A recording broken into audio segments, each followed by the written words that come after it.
going on, Jerome's? So JJ McCarthy is your future franchise quarterback, but he's only 22, heading into his first year as a starter, and you do want a veteran backup for him, like someone who can impart folksy wisdom through, I don't know, like their trials and tribulations. It's good because this is the balance that you always want. If you have a young starting quarterback, you want an older veteran. If you have an older veteran quarterback, you want a younger backup, right? So potentially having him ready for the future. You want that juxtaposition. But they do have Brett Rippanass on the rooster. Reportedly, the coach's staff does like him a lot, even though I know pineapple and pizza, perfectly okay with it. Let's talk about a really good Hawaiian pizza with like the white sauce. Woo! Getting some white sauce. It's good. Anyways, but Rippon is 28, and the Vikings did de facto choose him over Jaron Hall at 53-man cutdowns last offseason. But could you bring in a true veteran? Sure. Now, no.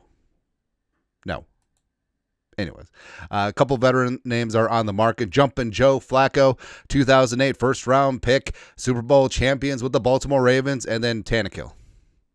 But at this point, honestly, I think Ryan Tannehill could make some sense. And long story longer, Ben Goessling Strib does a fantastic weekly newsletter, and he was asked specifically about the backup quarterback options. Blah, blah, blah, blah, blah, blah, second paragraph. At any rate, now that I've ignored the request at the end of your question, basically, Rogers. I'll get to answering the question you actually asked. The list of veteran options is starting to shrink, but here are two other names I keep an eye on that haven't come up much yet. Jumpin' Joe Flacco and Ryan Tannehill. Flacco is 40 and wouldn't be much more than a spot starter, but he's shown he could handle that role, leading the Browns to a 4-1 record in 2023 and providing a more stable contingency plan that the Vikings found after Kirk Cousins was injured. Tannehill didn't play last year, fully set out 2024, except every team that had an injury at quarterback was like, oh, Tannehill. After trying to find a team that would give him a decent starting opportunity, but he's still only 36 and would figure to work well with McCarthy, who's represented by the same agent as Tannehill.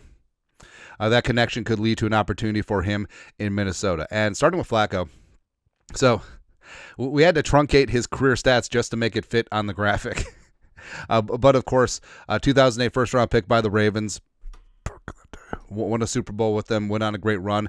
Eventually was passed up by Lamar Jackson, who's turned into one of the best quarterbacks in the game.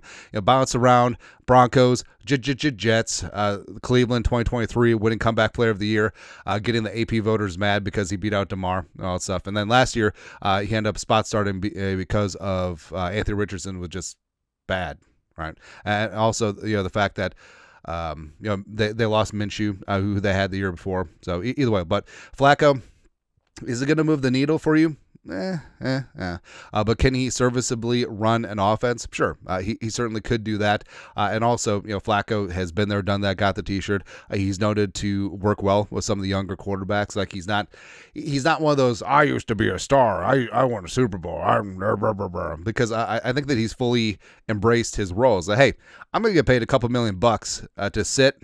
Maybe I'll play, maybe I won't. Who really knows? But I'm going to get paid to get that cash. It's important. So Flacco certainly could and should be an option. And they got Ryan Tannehill. So Tannehill, like Goessling said, sat out all of 2024 because he was looking for some starting options. Now, I know in 2023 he got some flack because he wouldn't. He specifically said that he wouldn't work with the young quarterbacks because they're in competition, but eventually he did, by all accounts from the Nashville beat writers. But Tannehill, I think as of right now, he understands his role in the league. Like he is going to be a backup. Plus, I think that he does have a decent skill set left, even at his age. And he came in with the Dolphins as a 2012 first rounder. Did some things with them. Bounced to Tennessee. Had some really phenomenal seasons with the Tennessee Titans. And now he's still in free agency. But Tannehill does have a skill set that Ken O'Connell likes in his offense. Under center, play action, carry out a fake, throw accurately over the middle, and that's what Tannehill still can do. So I think that I would actually lean more Tannehill at this point. I know Flacco is more of a name brand, but Tannehill, a little bit younger, still has a little bit more gas left in the tank. And also, I think that at a similar price point, I would definitely take Tannehill at this point. But basically, I would take either of them just to quash all of this other nonsense.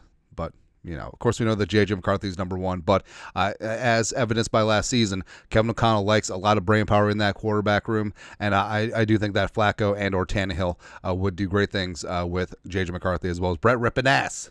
Yeah. Anyways, your thoughts are thoughts. Flacco, Tannehill, yeesh. Let us know. Comment section. You guys are the best. You know what to do. Skol. Production value.